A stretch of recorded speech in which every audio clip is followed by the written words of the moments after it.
Now, as for the Temple Mount, the story of the Temple Mount starts somewhere around the 10th century BC.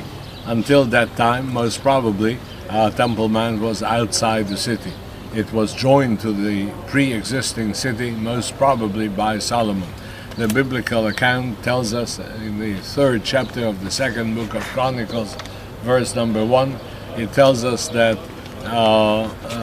David purchased the threshing floor of Aravna the Jebusite, the last pre-Israelite ruler of Jerusalem, and at the threshing floor he built an altar to stop the plague among his people. At that spot of the altar, his son Solomon built the house of the Lord.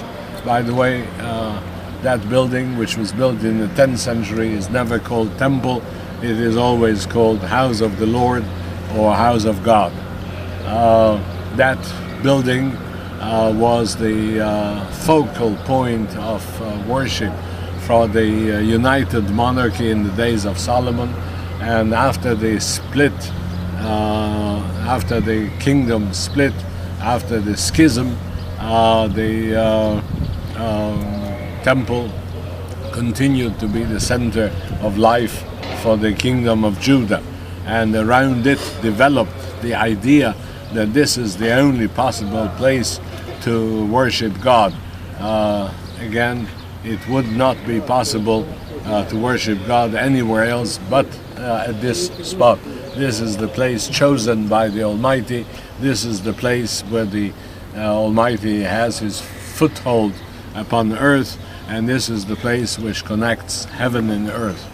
The later Jewish traditions connect to this place also the tradition that this was the first place of creation.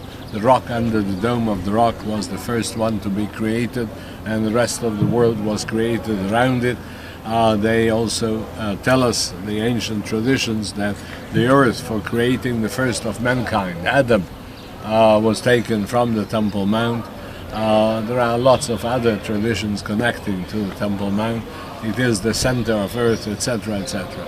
In any case, these traditions, these stories about the Temple Mount increased in the 8th century BC, when Jerusalem and Temple Mount were not touched by the Assyrians, who conquered the entire world of that time. In the Second Temple period, those traditions even got intensified. The first temple lasted for 400 years approximately, or 300, less than 400 years altogether.